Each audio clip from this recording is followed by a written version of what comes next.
From the very beginning of my career, I probably used slings less than most surgeons, right? A lot of that was because of where I trained in France. They did not have their patients wear slings for a lot of the surgeries that we were doing on shoulders, way less than I had seen in America. They were just more, laissez-faire about the slings. So that I kind of carried that training over to, where I practiced here because I saw the patients, I saw the recoveries, I saw the results, and they were very good. And then I just continued to evolve, right? And it changed, with reverse shoulders. I basically went to saying like, you don't need to wear the sling at all after like a week or two. And then I just basically said, you don't need to wear it at all. With total shoulder replacements, like anatomic shoulders, there's a tendon repair that we want to protect. But I told patients like, listen, you don't need to wear the sling as long as you follow certain motion parameters. And then with rotator cuff repairs in the beginning, it was like relatively small tears that I would let them come out of the sling like much sooner than most surgeons, like maybe 3 to 4 weeks. And then I said, basically with smaller tears, you don't need to wear the sling at all.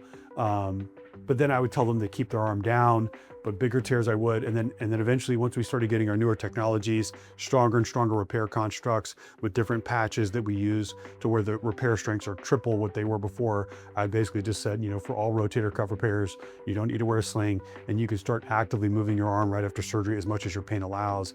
And a lot of that has to just do with the science and the data, right? Like looking at the numbers, looking at the biomechanics, looking at the forces that go through the shoulder, through the tendon after surgery. And then you look at the repair constructs.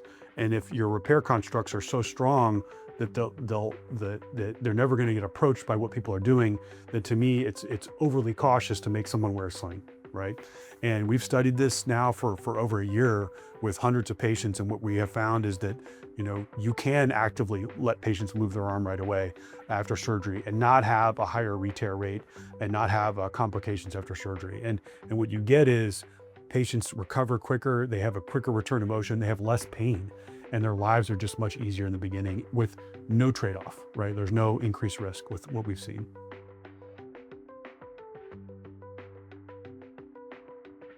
Typically you come in, you have the procedure. 99% of our procedures are outpatient. So you come in, go home same day, and our procedures are quick. The majority of our shoulder surgeries take 30 minutes or less, the vast majority. So you come in, go home same day, and then we give you the option to follow up in the office or just with a phone call at 2 weeks. We'll have you follow up at 3 months, again with a phone call, or in the office, and then at 6 months, and then at a year.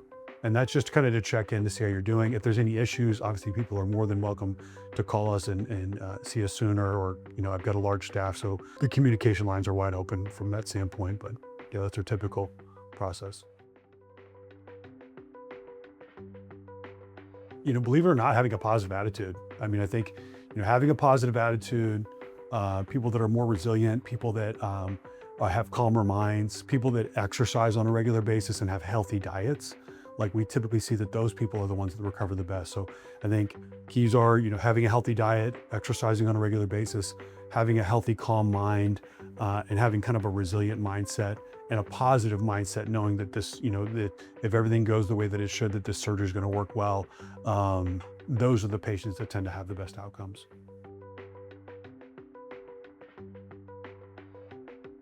So I think that, some of the things that we do that are unique are trying to attack pain from many levels, right? So we give patients meditation videos, which actually have been found to help calm down your nervous system. And I think, hopefully, I think the majority of people watch them, but those things can help a ton. Doing meditation, doing breathing exercises to help calm your body and mind down. Nutrition helps. So we do some nutritional supplements that can definitely help you, minimize post-operative pain and inflammation. We talk about diet, we talk about anti-inflammatory principles. Not wearing a sling actually decreases pain in your shoulder after surgery because you're not in this awkward contracted position all the time. You're letting your body and your shoulder kind of move gently and naturally. We actually have an ice pack that we did a ton of research on this and looked at every ice pack on the market, and we found what we felt is the best shoulder ice pack for people to wear. So we preach ice. We do a big multimodal pain approach after surgery, where we do a large number of non-narcotic medications that hit pain receptors from many different angles, so that the majority of our patients do not take narcotics, or they take very little narcotics after surgery.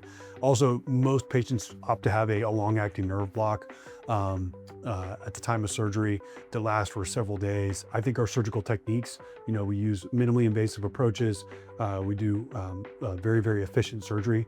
The shorter your surgical times, typically the less pain people have, just because it's just less traumatic. It's less trauma on the body.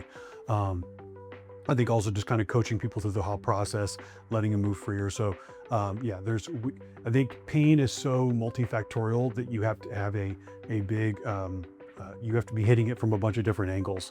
And we try to hit it from every single angle we possibly can. And we're constantly evolving, right? Like next year, it'll be different things that we're doing, adding on to what we're already doing. And right now we're doing quite well.